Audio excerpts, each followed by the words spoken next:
Hey, it's Mark Goodman. And I'm Alan Light. On today's podcast, Record Store Day founder Carrie Colleton is joining us to discuss the April 20th RSD special releases. Plus, we'll talk live with our audience, the Sound Up Pod Squad, and find out who still listens to vinyl. And some updates from the Beatles universe. Oh, good. Sound Up with Mark Goodman and Alan Light, the only music podcast that matters. Get it on Pandora, Spotify, Apple Podcasts, or wherever you get your podcasts. I'm Chris Hahn, the Aggressive Progressive. Check out a new episode of the Aggressive Progressive podcast every Tuesday. You know, the election is heating up just as the year is winding down. Stick with me. I'll tell you the truth as I see it. Download the Aggressive Progressive on Pandora or wherever you get your podcasts. What's good, y'all? This is Breeze Brewing from the Mighty Juggernauts. And make sure you subscribe and download the podcast. Library Rap, the hip-hop interviews with Tim Einenkel. Hip-hop journalism on the highest level. Yeah, what's up? It's your boy Joel Ortiz, and I want everybody to make sure that they subscribe and download the podcast, Library Rap, the hip-hop interviews with Tim Einenkel. Yo, Tim, I hope all is well. You my guy. I know these interviews are not interviews, they're actually conversations, and I appreciate them all. Yeah. Root up the problem that had been here for years. Seen them before, they bring people to tears. Eradicate the hate, wait, the premise here, stake fate. Producer, MC, curator, composer, journalist, historian. My next guest wears many hats. His group, Get Open, has released their latest album, Front and Center. He's Siba Giba, and I want to welcome him to Library Rap, hip-hop interviews with Tim Einenkel. Thank you so much for being here, man. I really appreciate it. Peace, man. Thank you for having me. Thank you. So I want to ask you about your journey, from France to the States, but I'm going to weirdly ask you about. I'm going to start it off by asking you about Get Open's latest album, Front and Center. There's the record on the album, Where I'm From, which is also a title of one of my favorite Jay-Z tracks. Same title, Where I'm From. Both tracks are, I think, equally great tracks.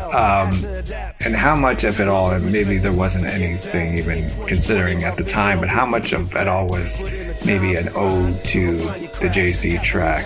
And how did you guys come up with this record, and why did you decide to kind of do a record, Where I'm From? Well, that record actually, and it's funny you asked about Jay-Z because people in the past have asked that question about the name of the group because he had that song with Uptown Flavor, right? Can I Get Open?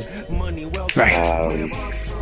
So that's been asked in the past. No, there was no influence from Jay-Z or even as a title. That came about really because this album that we put out, we'd been working on it for like 4 years, I would say. Mm-hmm. Like the first song we did, which Can You Resist, was totally changed when Daddy O came on board. It was a whole other song. Right. We recorded that like in 2017, 2018. So Where I'm From came out later than that. And it was really just a song that we wanted to have on the record just to like kind of situate where all the members of the group were from, knowing I'm originally from France. So my whole vision of New York City and my whole, I guess, the way I see things is totally different than the two other members who are from the Bronx and from Harlem. Right.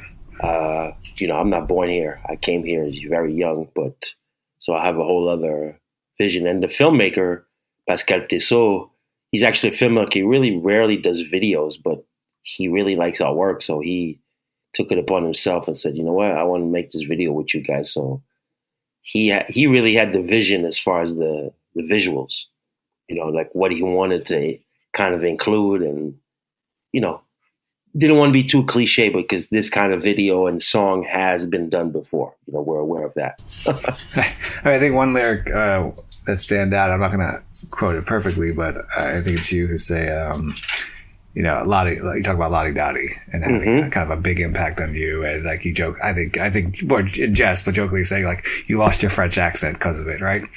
Can you take me back to growing up I know you came here to the States when you were young, but growing up in France. And what was it about this particular record that, Dougie Fresh and Slick Rick, obviously two great storytellers, that stood out to you and had that impact on you? Well, I mean, that song, because when I wrote the song, I was thinking about what's the first song that I learned, because as kids, right, we learn lyrics from songs, whatever song it is, and then you go back to school and you try to, be a big shot, and I know the song better than you, right? Right. So that was that kind of thing. But you got to rewind and think about, this is a young kid who's about 13 years old. Has been to the States before because my father's from New York, right? That's where my connection is. So I've been here before. I've never really lived here, but I've been back and forth. So my English is not the best. Spitting that many words in a row for me was a major challenge. But then, it was the kids on the street that I met in Lower East Side in Manhattan, because that's really where I grew up, that pushed me.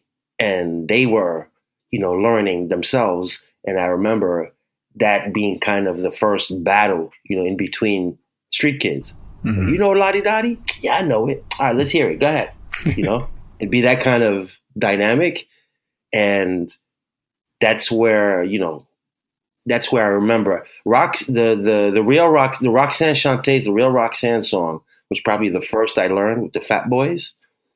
But then I think with, interacting with other kids, Lottie Dottie was the first street kind of song that everybody wanted to know by heart. And then it was, we were 13. So at the end, there's some couple lyrics that are a little, for 13-year-olds, a little funny. Right. Yep. So I was trying to figure out, what does that mean? What does he mean by that? What does he mean by that? And just asking questions. So that's why I say Lottie Dottie was the first page, and then it really made me lose my French accent, which I knew I still have when you hear me talk in certain moments after a while, but it was just the fact that they made fun of me constantly, so rap and learning the raps helped me kind of lose that. So other kids would meet me not like, oh, he's French, funny accent you have. Was this when, I mean, when you come to New York and you kind of, this is kind of the I guess the icebreaker, so to say, but when you went back to France, was this, what was this, I guess, the state of, I guess, hip hop culture in France at the time, in terms of could you share this with your friends, Lottie Dottie, or did you really have to keep it to yourself? Oh yeah. I mean, when I got to France, I was going back, some summer time and things like that, but nothing really had picked up yet. And it was when I went back, I graduated high school. I went to the LaGuardia High School up in New York, the Fame School. Right. Nice. And then I graduated that and I went back to France. And that's when I discovered hip hop through other friends, and it was really just starting. So the rap part, the breakdance part had started already for almost 10 years by then. And DJing was big, but the rap part was very, very, very, I would say, at the dinosaur, stages. It was very basic, and there wasn't that many groups. So to me, it was exciting because you were kind of part of the scene as it was just, flourishing. So that was really cool. And to come and speak perfect English with these French kids who not many could, recite a song, I did feel a little special, I have to say. Yeah, I know what he's saying. And kids would come up to me and friends and, Joe, can you tell me, what does he mean by that? What does he say? I don't understand. So it was cool to have that. Definitely. Were you, early Cyber Soul days, DJ Muggs, who was from New York, used to fly back and forth from New York to Cali and bring all these East Coast, hip hop, and share with the guys at Cyber Soul, and that really helped in terms of expanding their music. Was that something similar to what you would be able to do in terms of getting all the tapes in New York and then flying back to France and being For sure, man. That was the kind of vibe, because they didn't have the tapes, or we didn't have CDs yet. We had vinyl, but they would have only a certain amount of pieces, units available. And some of them, depending on the artist, they might go fast. So yeah, the first, second, third week, you'd have to, if you were, a fan of a specific artist and you lived in Paris, you would have to buy the record. Right. And that's in Paris, because then you have all the cities like Lyon and Marseille, which had, a big hip hop scene. But early on, they didn't have records, record stores.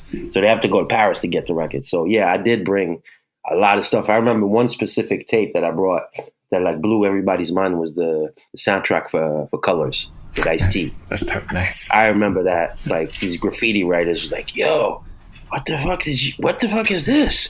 Yo, what are you playing?" I'm like, "You never heard of Ice-T?" He's like, "Ice-T, who's that?" And I remember that, and that vibe, for how that song starts with that El Piano thing, kind of suspenseful. And then, then Ice-T, colors. They were like, "Oh shit, this is crazy right here." I remember this, that moment. I was reading an interview with you, and you talked about how you kind of discovered hip hop with your mother. Mm-hmm. And I'm just imagining, and you talked about Slick Rick earlier, and I remember one of the first tapes I knew front to back and back to front was obviously Slick Rick's debut album, The Great Adventures of Slick Rick, right? And then I think of the first song on that album, which is Treat Her Like a Prostitute. Right. And I can't imagine saying that loud anyway as 11 or 12-year-old, but also sharing that, that experience with my mother. Can you kind of talk about, discovering hip hop with your mother and how important that was to you to be able to discover it with her? Well, just to give it a bit of just a setting, she was a photographer for, I guess, 50 years, traveled the world, but mainly 3 poles were Rio, Paris, New York. So she's always into music, heavy, from blues to jazz, and then to some soul records. But then she jumped to the Last Poets. She was big on that. And when she heard hip hop, she was like, "Wow, this is the continuation of the Last Poets." She was never big on Gil Scott-Heron. She recognized his work, but she wasn't a big fan of his work. She was more of a fan of the Last Poets. That was really her shit. We have those records, and we actually went to see them various times live. I was 5 years old when we saw them in, I think, in '76 in Paris. They played. Wow. And she brought him to her school because she taught at a university, and the whole hip hop thing really is because she developed a method of teaching English using hip hop as a tool, but using African American culture as a tool to teach these young people of different backgrounds in France, specifically Paris, specifically in this university that's very diverse. So she used the hip hop for the story, but also for the rhythm of the language, and to teach these kids, use English, use this, I call it, weapon to teach these kids and interest them. And the whole rapping thing kind of became I was a fan, but I started transcribing lyrics for her classes. So, to make a long story short, when she heard The Message in '81, it was a total oh, what is this? And then the video, I remember it was a CBS. It might have been Cronkite still at the time. "This is a new form of music. No. The young kids from the South Bronx. I remember that clearly. And that was just the apocalypse. Wow, what is this? Oh my God, who are these kids? What? So she did all her research, and then we were in France, and then the first hip hop show came. It was called the New York City Fresh Fest, with Fab Five Freddy leading, Ramo Z rapping. You had Bambaataa, DST on the wheels. You had Dondi and Futura 2000 painting with Lee live, wow. On wooden panels. You'd had Rocksteady crew breakdancing, and all this was happening simultaneously on the stage. Right. If you can imagine this, Tim, because see, what's funny is that in the U.S., this didn't really happen like that. We had So you'd go to the playground or you go to the block party, you would have the breakdancers and the DJ and maybe the MC. But the way it got introduced to Europe was that it was all happening together, you know? So the European vision, and I always ask myself that question, why Europe is so like tight knit with hip hop movement being all these disciplines together. Because when we were introduced, we saw all these people together on stage, and we were like, "What the fuck is this?" You know, a guy rapping, a DJ here, a guy in the back painting, and then they had the double Dutch girls from the McDonald's competition that they were also, you know, there at the same time. So you have all this happening, and that was another apocalypse to me. Like my mom also, she was like, "Wow, this is amazing. Look at this. Look at these young kids from the hood creating.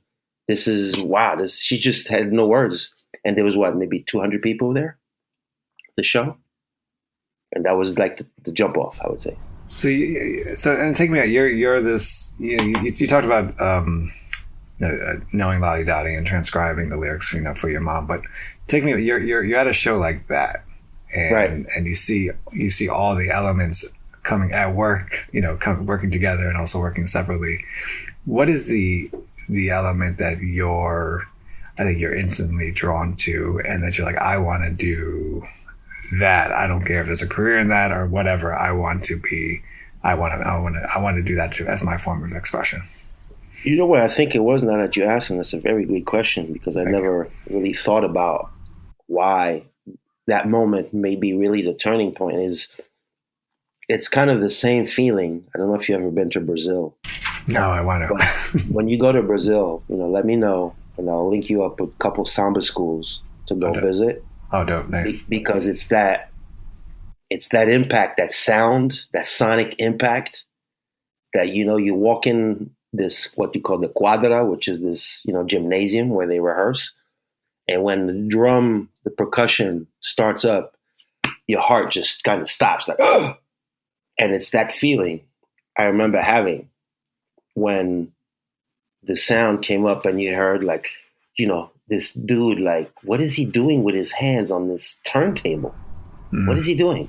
And you hear, and a huge beat would come in and then this guy's just rapping over it. You're like, wow, it's just the sonic impact, I think, was, because, I'm originally, my musical introduction is really drums. That's where I start. I start as a drummer and playing on records as a young kid, going to the turntable and playing on Bob Dylan and Bob Marley and, The Doors and Jimi Hendrix and Janis Joplin and people like that. Mm. So, I was already into sound, kind of, you would say, as a young kid, because my parents played a lot of music. So I think when we were in this, and this happened in like a circus dome. It was a dome event over, I think, a couple nights. And the sound, the impact was just like, oh, shit. So I think later it still carried on and carried over and said, yeah, you want to do this. Mm. So you look at who have you worked with, and you're telling your story, and so how do you go from someone born in Paris and to living in New York, but then also to becoming connected and working with, such great legends as Daddy O from Daddy O, Sadat X, Everlast. How did those connections come to be? Did you seek them out? Did they seek you out? Was it kind of like, a bucket list type thing for you?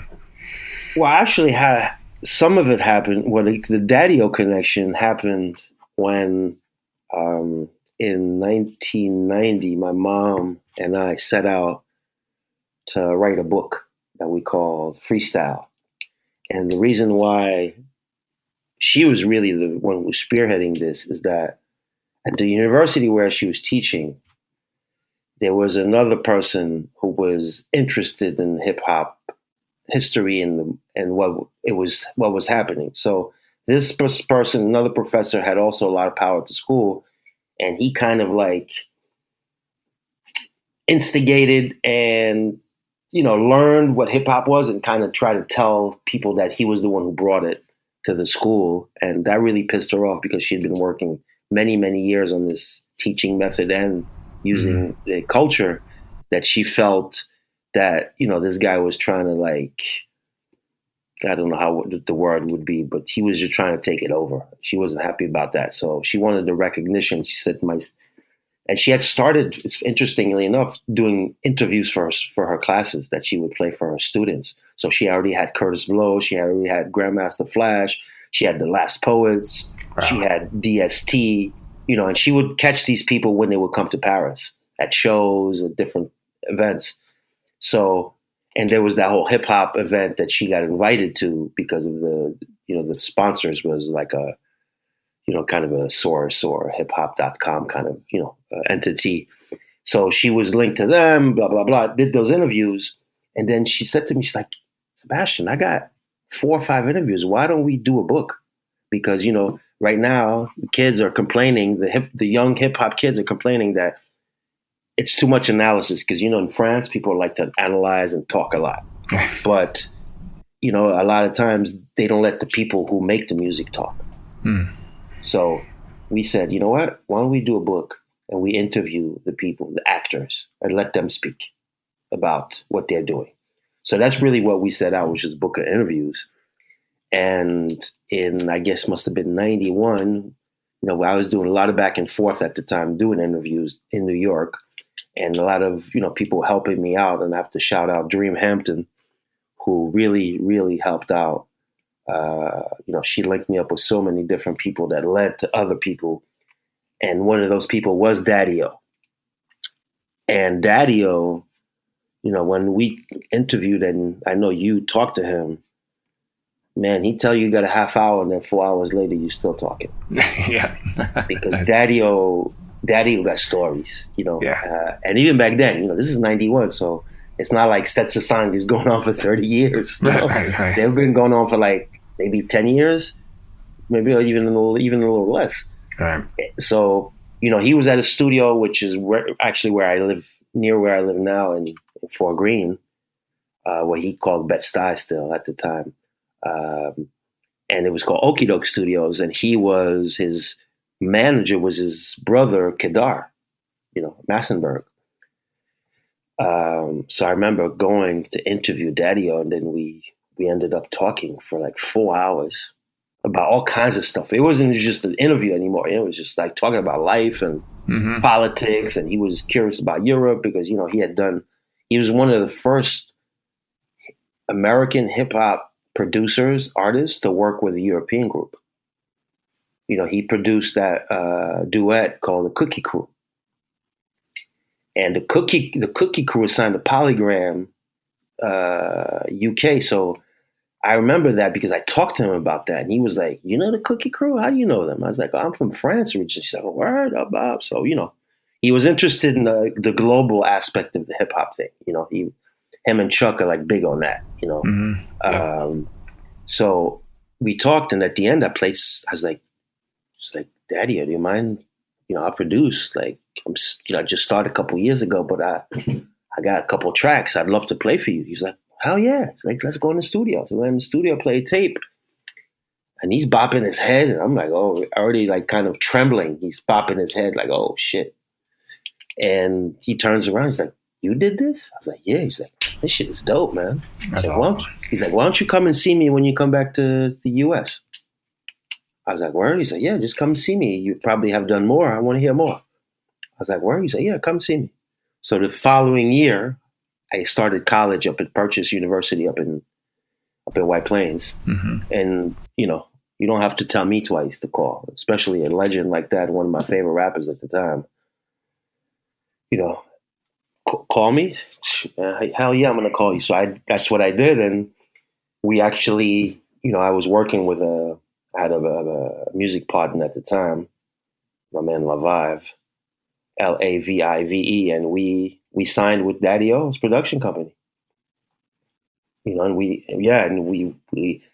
were 2 white kids, you know, it's like at the time Fort Greene was very rough. So you can imagine these 2 white French kids walking into that studio. You know, you cross paths with Big, you cross paths with Junior Mafia Cats, you cross paths with, at the time, his brother Kedar was managing Freestyle Fellowship. And I remember we got to work on the track with Freestyle Fellowship. We had no idea who they were, but we heard this shit, and we were like, wow, these guys are way advanced in what they're doing. I imagine it was probably helpful you didn't know who they were. I mean, in terms of how you approach a working session, is it helpful to know who people are or not know? I know. Actually, at the time, we really didn't care. You're so eager to work with whoever, and then you had these rappers from the West Coast, cool dudes, but a total different I would say Spaces the Place, Sun Ra type hip hop, but just super creative. I'm Chris Hahn, the Aggressive Progressive. Check out a new episode of the Aggressive Progressive podcast every Tuesday. The election is heating up just as the year is winding down. Stick with me. I'll tell you the truth as I see it. Download the Aggressive Progressive on Pandora or wherever you get your podcasts. Are you in search of deeper meaning in your life? Longing to manifest your true desires and unlock your full potential? Look no further than Portal Místico podcast, your gateway to treasure trove of transformative tools, enlightening interviews, and enriching content.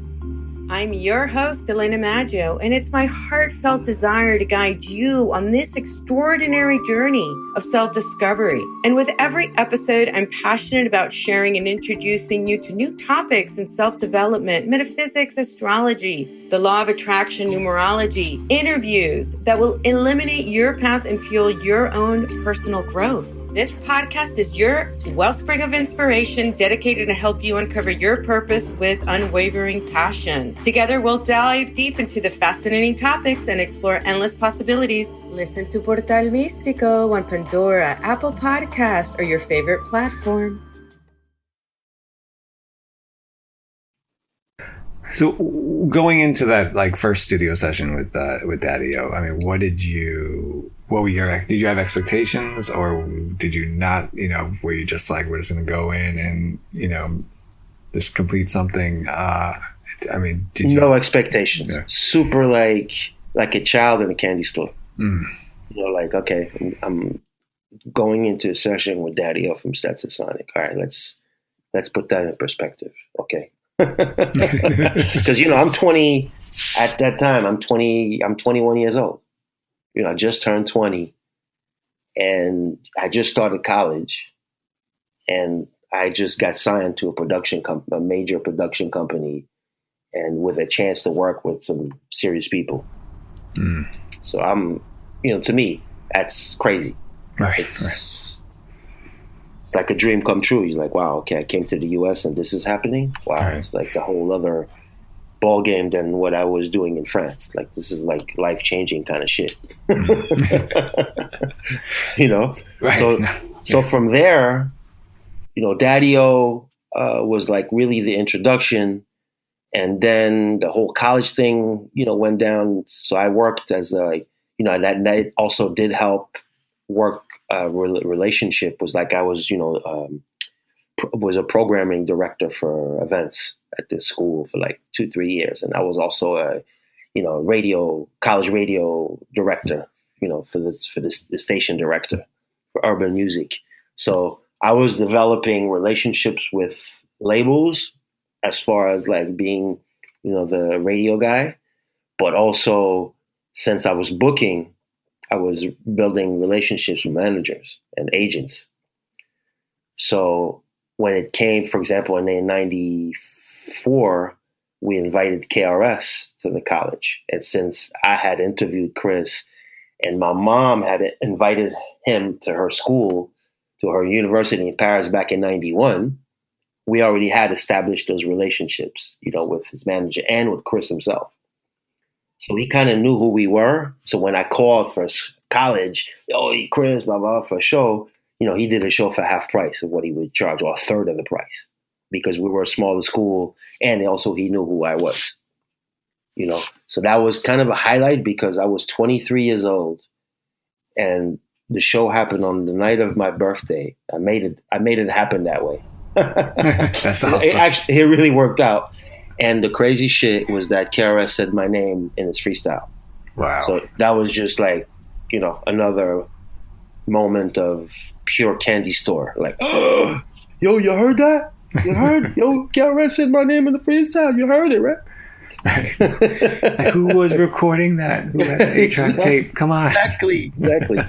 So that helped me build, and then finished college. I got an internship at Def Jam with Dante Ross. Wow, nice. And shout to my man Dagan, who put me on. And that situation really opened the doors to, because Dante at the time was managing Sadat, who was signed to Loud. So I got to know Sadat. I booked Sadat a couple gigs, and we did a record with him, with Get Open.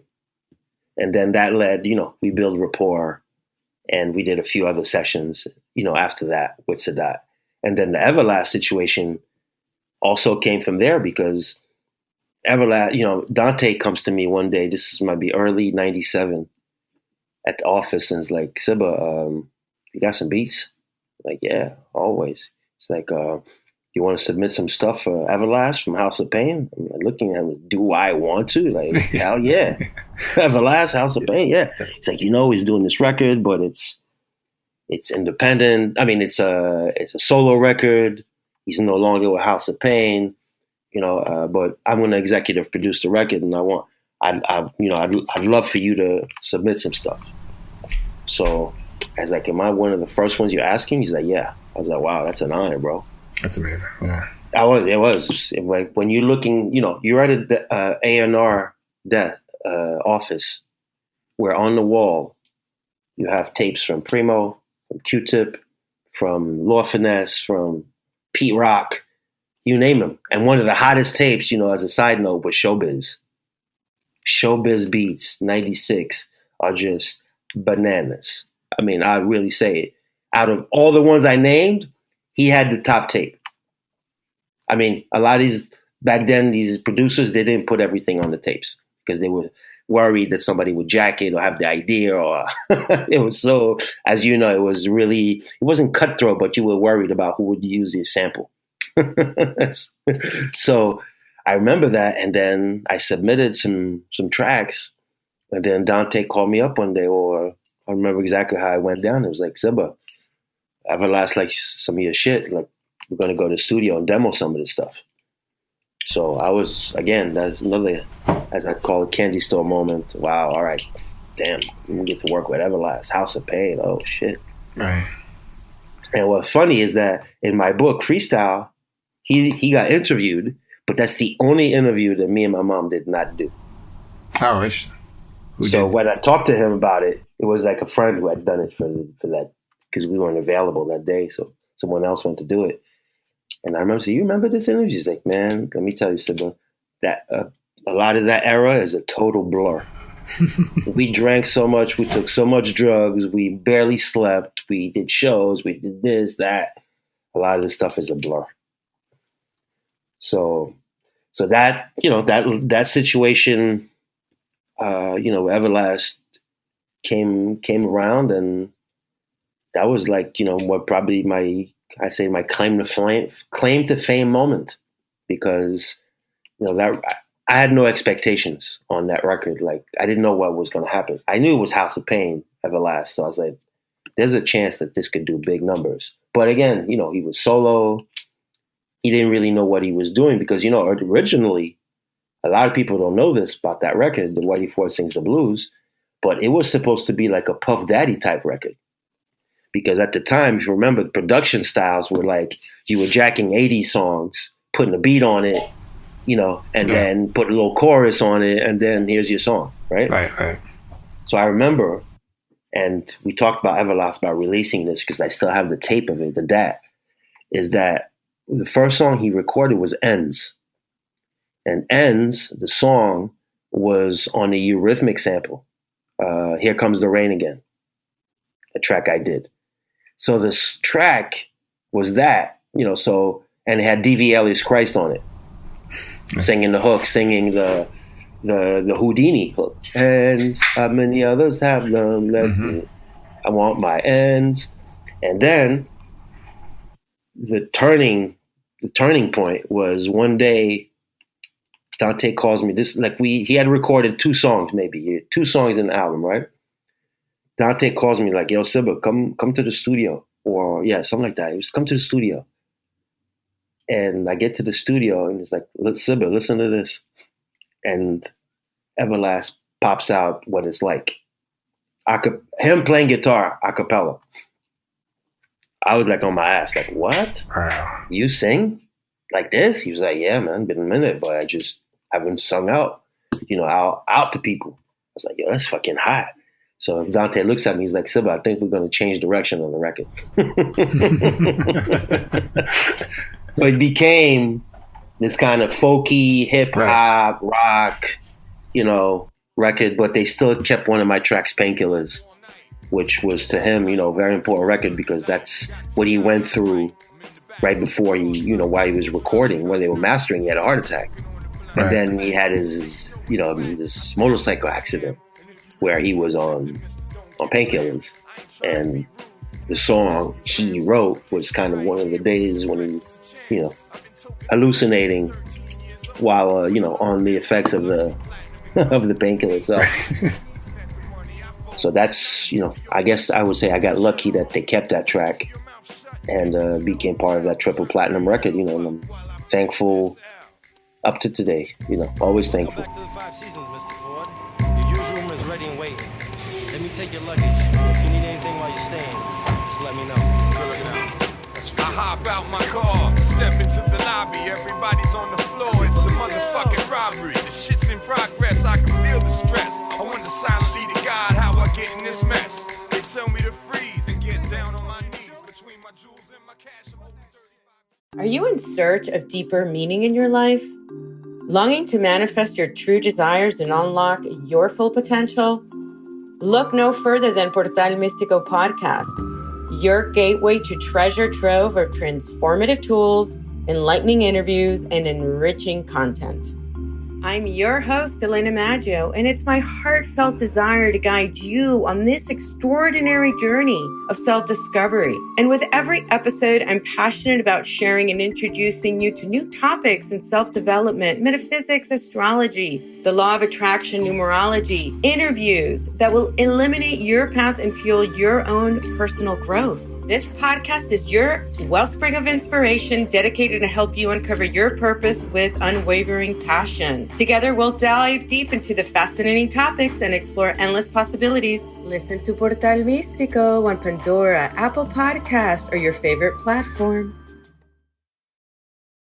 Hey, I'm Mark Goodman. And I'm Alan Light. On today's podcast, in celebration of International Guitar Month, Pete Townsend of The Who will join us. Pete went deep with us into his relationship with the guitar and with music in general, the new Broadway version of Tommy. He clarified the status and the future of The Who, and much, much more. Sound Up with Mark Goodman and Alan Light, the only music podcast that matters. Get it on Pandora, Spotify, Apple Podcasts, or wherever you get your podcasts.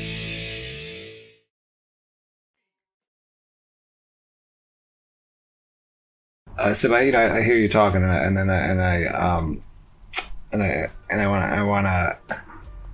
think about the record "Love" off of the Get Open album, Front and Center, and it's a track that essentially what the title is. It's about like doing what you love, no matter what the noise might be from the crowd that is trying to take over your creative space, right?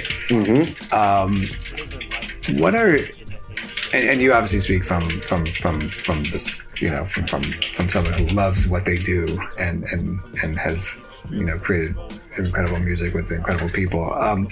For you, what has been the advantages and even the disadvantages of for an artist, for yourself, of creating something purely out of love? I mean, has there ever been times where maybe you love something so much that there was you just kind of you had the blinders on and people were trying to tell you something and you just didn't listen? You could say that. I feel sometimes that I look back and I say, at the time, if I, was more it wasn't even a question about loving what you do, but more like a business minded. Like people love what they do, but then they step back and say, okay, how am I going to monetize this, what I love, into, and I think back then I was very young at the way I looked at things.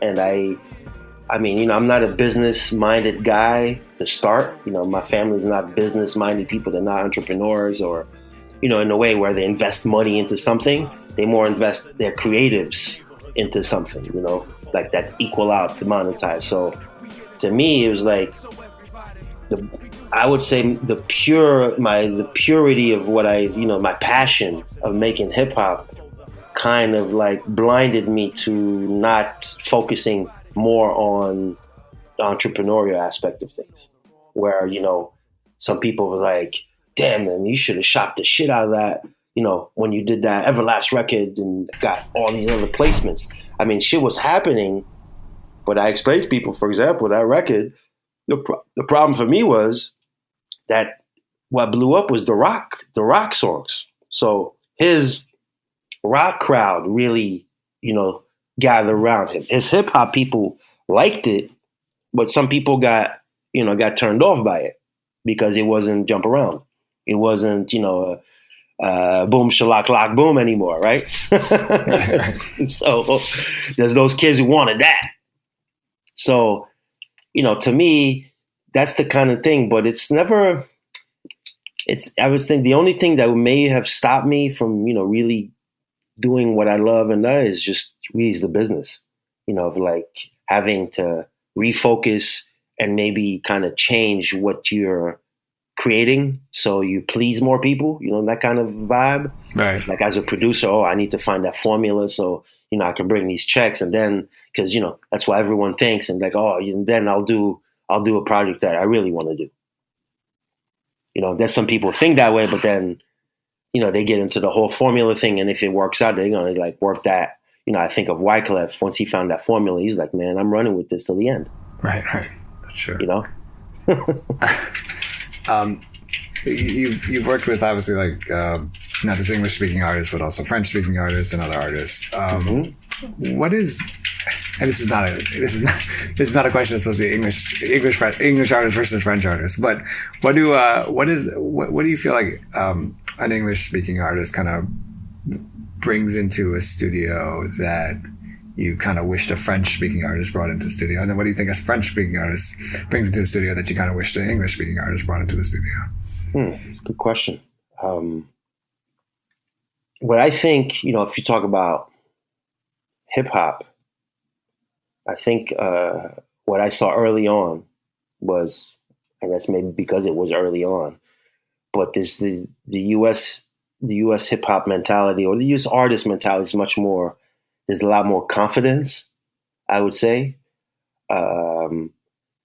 And there's also, you deal with a lot of people that have a lot more background musically speaking, because the problem is, I wouldn't say it's a problem, but thing in France, there's a lot of young people, our generation, may not have had, musical upbringing like a person, for example, like a young African-American man or woman living in Alabama is going to hear some blues, going to hear some jazz, and going to hear some funk. And then if they hear Mystical, or if they hear Master P, or, they might hear that drumline vibe, right, happening. So it's related, but we don't have that in France.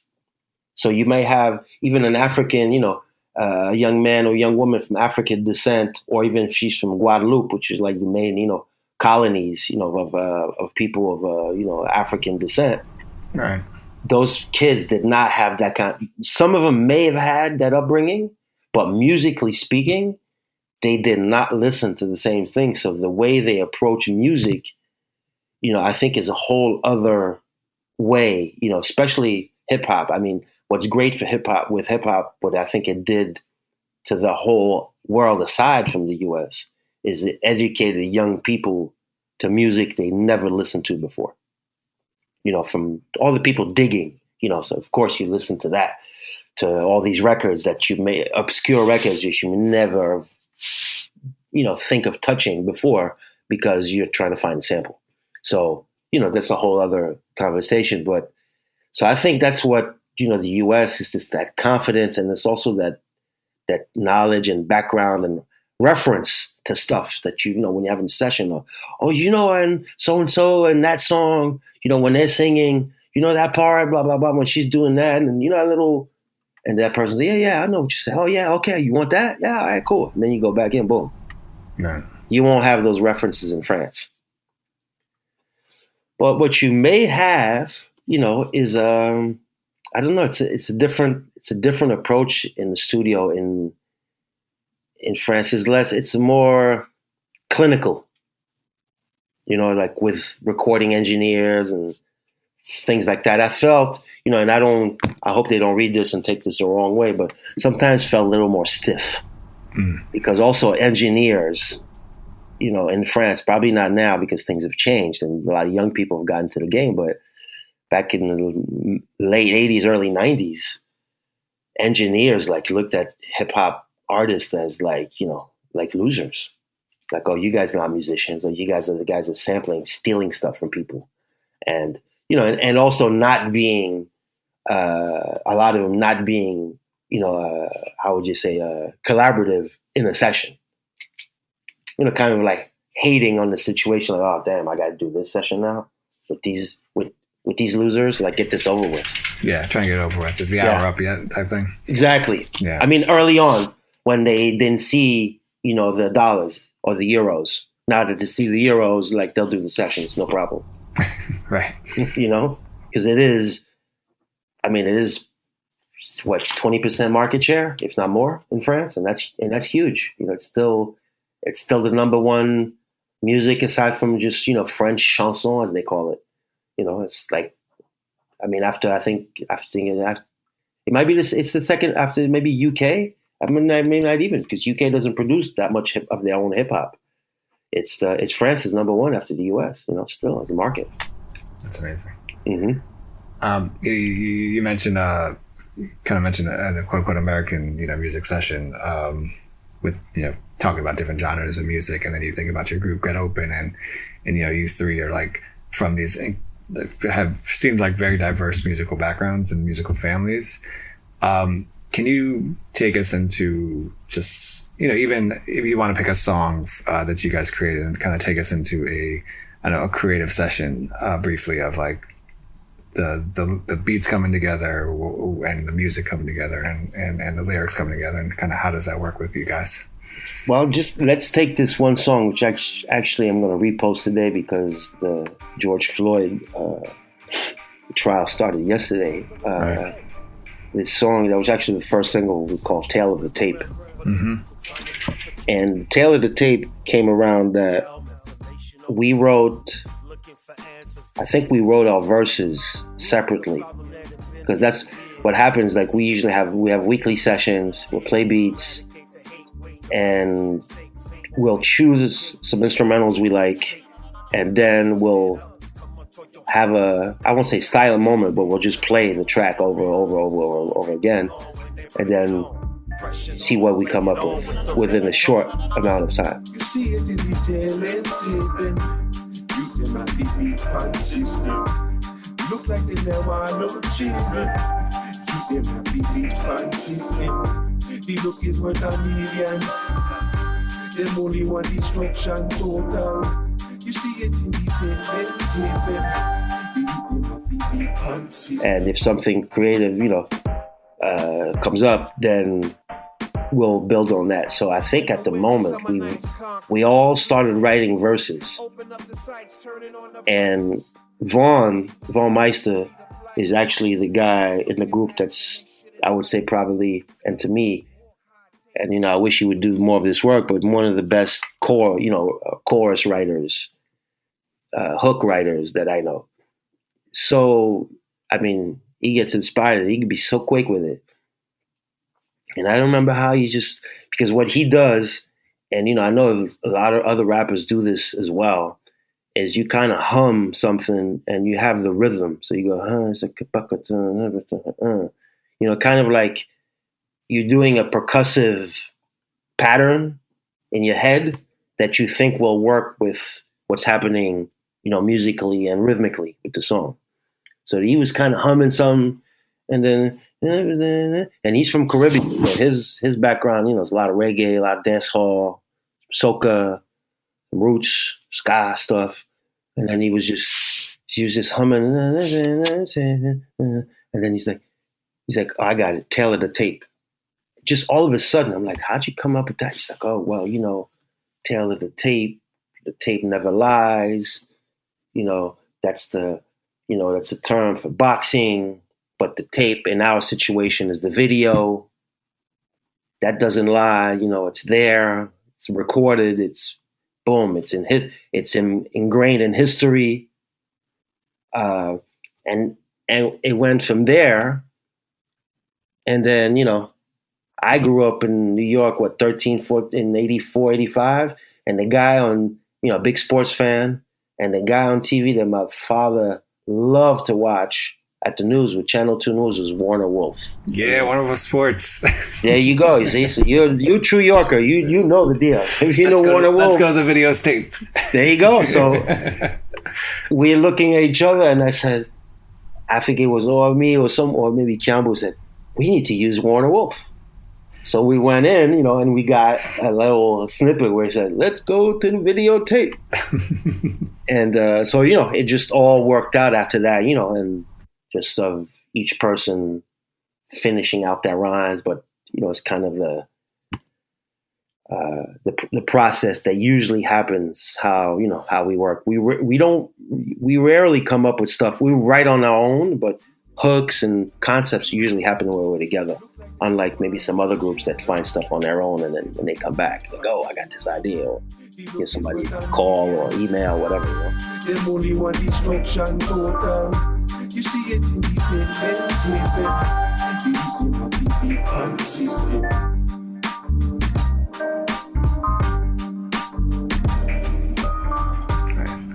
I mean, do you feel that, you know, obviously, the Tail of the Tape is, like you said, commentary on Floyd and obviously the social injustices and police brutality. Do you feel hip hop is moving kind of back towards that moment of being more quote unquote political or speaking out more against social injustices, or do you think they kind of we've lost that in a way and we should get back to it? Well, I think it's the second part of your answer, where I think is I had a sense that we may have had a chance for it to really pick up, because, you know, P came back with a record that people were listening to, you know, finally, after not listening, really paying attention to P for a long time. Then you have, you know, the Baby had his song with Roddy Ricch. Then you would have, you know, a couple other tunes. There's that Toby cat. I can't pronounce his last name. But so there were some records that when we came out, because we never planned for our record to come out and to be called front and center to come out last year. We didn't really have plans of when we put out a record. It's the filmmaker, the guy who did the Where I'm From video, Pascal Tissot, who called me because we had shot that video a year before, the summer before. And he's like, oh, what are you going to do with the video? When are you coming out with your record? So I was like, oh, I'm not sure yet. He's like, well, you know, it's going to be come close to a year, you know, in a couple of months. You guys might want to think of putting it out. I said, yeah, but we don't have a record out yet. We don't have a concept. So that's when I sat back and said, maybe it's a good time, because we had so many political songs on the album. I'm like, this is the time. And, you know, we're going through Trump, we're going through this, we're going through that. Why not? Let's put this out. I mean, it's COVID. It may be not the most ideal time, but people are at home. People are at home listening, watching. So maybe it is a good time. And that's when we decided to move forward with it. And then all this happened. You know, all these people had these records, and wow, okay. Steve, I want to step back a little bit, because you know, you're not just obviously you do a lot of you know, you're a writer, producer, but you also I think what's important is you help curate this exhibit in France. in 2017, 2018, which is featured photographs from the golden age and artifacts from the golden age of hip hop.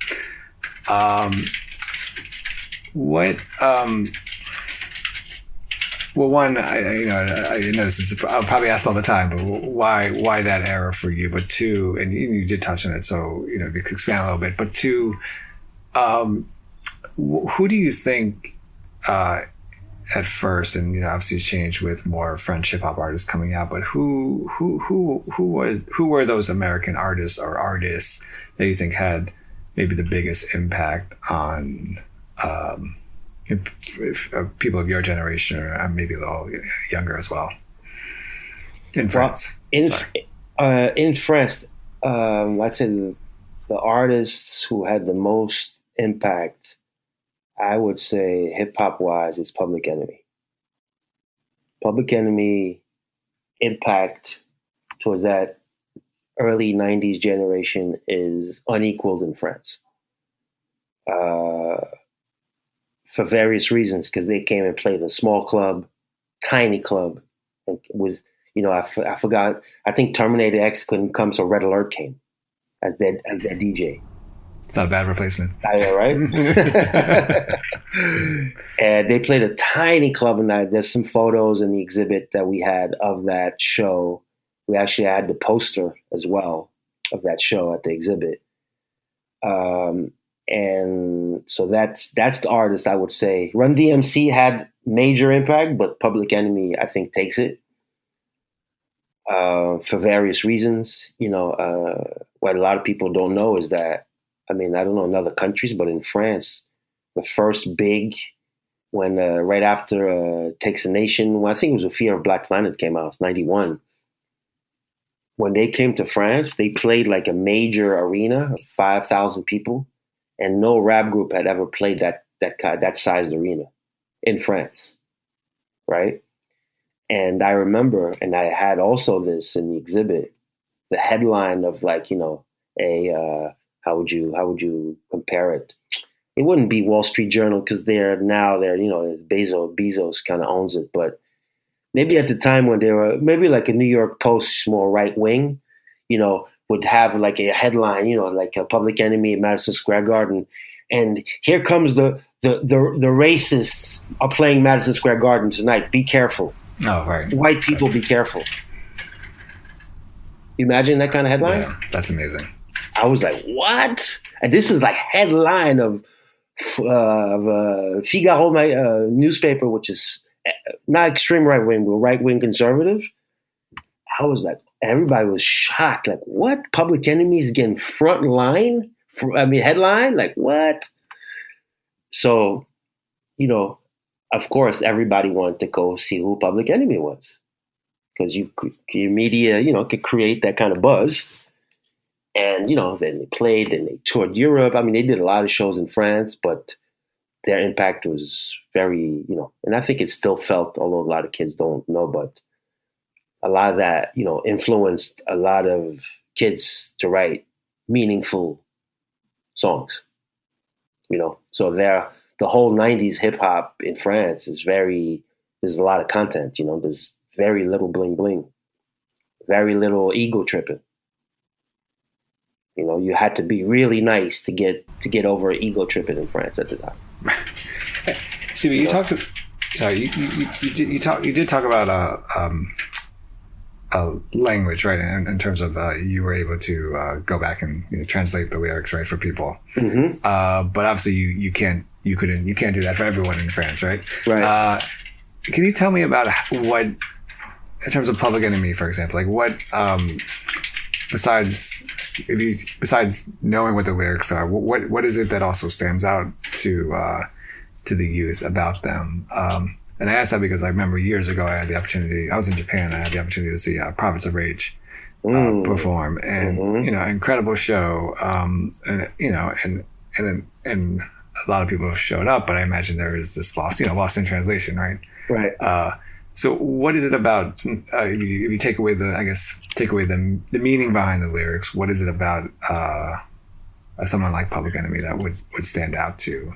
Well, see, it's actually a question that you ask brings an answer that I always want to talk about, and it's the underrated Bomb Squad.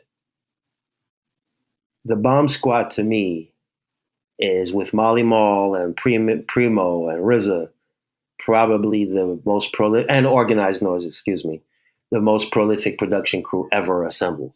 Because when you listen to what's happening musically, as my mom called it, the soundtrack behind Chuck D is just unequaled, unparalleled as far as like the urban warfare that's happening in that music. And the best example, and that was my mom, probably her favorite song, although she loved 911 as a joke.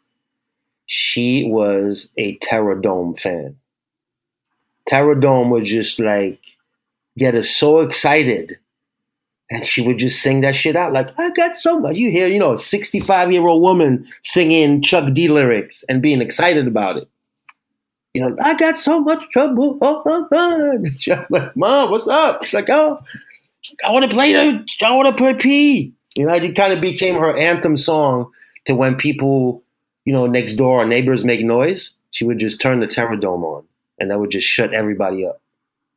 Because that's a pretty, heavy, I won't say violent is not the word. It's an aggressive song. But, I mean, it's that aggression, and that's really what people felt with Public Enemies musically, and then Chuck and Flav going back and forth, and that, yin and yang thing happening on stage with the S1s and Griff. Just that energy was just, even if you didn't understand what they said, rhythmically, if you heard that, he had Chuck rapping, and back then Chuck was doing triplets, like these kids are doing triplets in that trap rapping. He solo no rope de beat and he really, so there's that factor really, I think, touched people was the music, behind that. Forget the James Brown samples, because a lot of people didn't even hear the James Brown samples until they started analyzing what was there, because there was so much going on, So yeah, Public Enemy, major impact. But also to answer your question, because you're asking, why at that exhibit, the Golden Era was chosen. It was chosen because, well, first of all, that's what the museum theme was. They wanted to, the director of the museum wanted to touch upon the early stages of hip hop and how it began, and historically, and and also I would say as far as urbanism is concerned, how it came about in the city, and why the Bronx became the Bronx because of the Cross Bronx Expressway and construction, which led to African American, Latino being like, caged in an area, and the kids not having nothing to do. So one of them, he come from Jamaica. He had the idea of putting these two turntables together and put some music on. All right. That kind of, that really, that fascinated the director of the museum. So, he came to me through a common friend because he knew I'd written this book, Freestyle. So he's like, oh, you probably have a good foot in both countries, and that's what I need. I need somebody who's equal in France as in the U.S., who has, the connection and the history with both worlds. So that's how that came about. And, having done this book, that really helped, because a lot of the old friends like Henry Chalfant and people like that, automatically said, for you, Siba? Come on, man. Of course. Then that led to Joe Conzo and Martha Cooper, to, Ricky Powell. And then, Prince Paul, for example, lending a couple pieces, Jenna Beckman, Jonathan Mannion, Jamel Shabazz, a lot of the Joe Conzo, a lot of the top photographers, the hip hop photographers, participated. So that was a blessing. It was a whole other world for me, but a lot of fun, because I got to educate a lot of people about hip hop and the history of it and where it came from and how it developed, that had no idea. People have no clue. I mean, I don't think people in the U.S., A lot of people in the US also sometimes, if they don't dig, don't know. But in France, they have no idea. And they don't search it out either. Right. So, Siba, I have 2 more questions. Yep. I really appreciate you taking the time. No, thank you, man. Appreciate talking to you. If there was, I'll let you pick your poison on this one. If there was a record, or even maybe a sample that was used in a record that you could have been either you wish you did or could have been a fly on the wall in the studio while it was being made, do you have a record in mind, or just because of like the sample that the person used in it that kind of blew you out of your, blew you away? Oh wow, that's a tough one. If it was, I mean, I'll try to give 2 answers, because a sample. I mean, I would have loved to be, as far as samples, in a Bob James session, just to hear, that process. Although, and no knock on not Bob James, but when I listen to his records, I don't really listen to Bob James records. To me, it's elevated music. It's that smooth jazz. And when it was made for that. I don't think he thought about, hey, these hip hop kids gonna sample me in 30 years, right? So there's that. But as far as favorite artist, if I could have been in the Stevie Wonder sessions for Songs in the Key of Life, Fly on the Wall, I would have been that. I would be a happy man. That's my favorite artist. A few years ago, I got to interview Kwame, and he talked about being like a 5-year-old kid, and his aunt and mom like brought him to a Stevie Wonder show. Yeah. And he like, for a minute stopped, looked around, it's like, oh, I get it. Like how amazing they were. He was. And my final question is going back to your group. If you take the current album and kind of look at the tracks and the record and what you guys created, is there a kind of your moment that's like, oh wow, I can't believe we made that, or I can't believe that record came together? Maybe one particular record on this track, on this album. Yeah, the song that we did with the French group I Am. These are old friends, but we never got to collab, because when our group was kind of like started to take off a little bit, we buzzing in like 97. And I'd known them for like 6 years from being on like one of the big TV shows in France. Actually, my mom was invited to that show, and it's tough to compare. But in France we have talk shows in prime time at 8 p.m. Kind of variety shows, as they call them. If you look at Latino TV, you see a lot of that on Saturday nights. Sábado Gigante. So they have all kinds of music, and so they had a show like that in France that kind of introduced hip hop to the masses, I would say. And it was in 91. And MC Solar was on that show. The group I Am was on that show, but a few other groups. And that introduced hip hop to the French masses. And my mom and I were invited, to that show. And me and my homie, we got to rap a little bit a cappella live on TV with, you had 20 million people watching. So we met that group I Am then.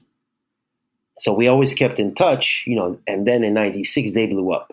Like, when I say blew up, they sold like 1 million records. In France, when you sell 1 million records, like you go diamond. It's almost like if you sold 10 million here,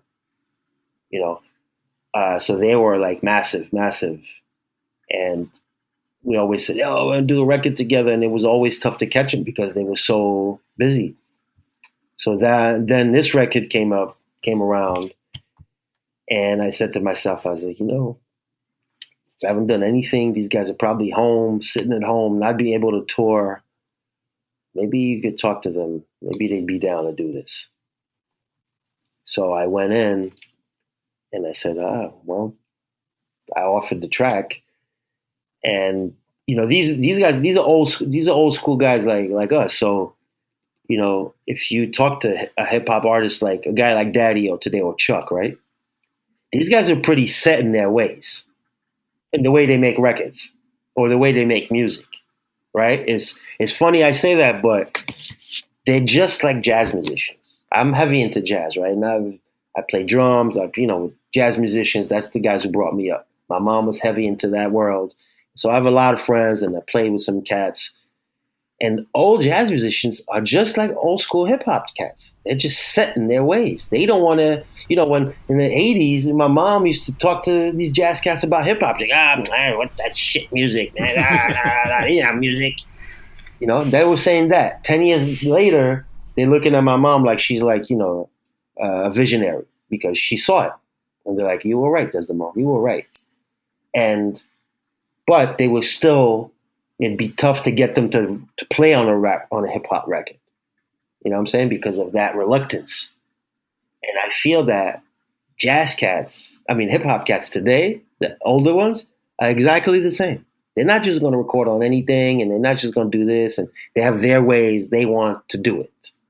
How they go to the studio and their little routine. So with these French dudes, I had to think of that. I can't just approach them like, oh, fellas, get on the track. Yo, here's the track.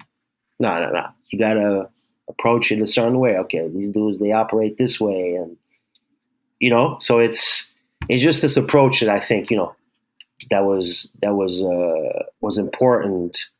And also the type of record, because these guys are not going to rap on just any instrumental because Siba asked them to, and they wanted their friends, so they're going to do me a favor. No, things don't operate that way. When you create, it's like you got to be, you got to have a green light. It's like, yeah, I like this instrumental, or I like the top of their song. Yeah, I could do this.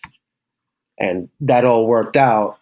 And to me, that was an accomplishment because they're a major group, and to get them to record like this on a record on the fly, like kind of fast, with a 2-week kind of deadline was like, to me, an accomplishment, knowing how busy and, how they could not have the time or, maybe not inspired at the moment. Who knows?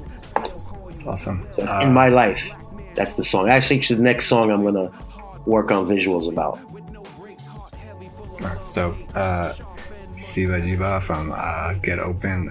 Man, dude, thank you so much for taking the time to. Thank you, Tim, man. It's been a pleasure to conversate with you, man. Big city making money is the vendetta. My pleasure, live the manifest to the letter. Old era outperforming cause it's made better. Yeah, yo, handcrafted, tailor-made, yo, artisanal. Seasons vets pay dues, yeah, professional. Satisfaction guaranteed, stay exceptional. Gritty and white tracks, we keep blessing you, impressing you. Been like that since the get now. Well equipped, focus, we ready, set now. Love versus hate, the current sentiment. What about climate change, the environment? Stay positive, owe it to hip-hop. Culture much appreciated before it went pop. Before it gained stock, it oversaw rock. On that street block, globally it won't stop.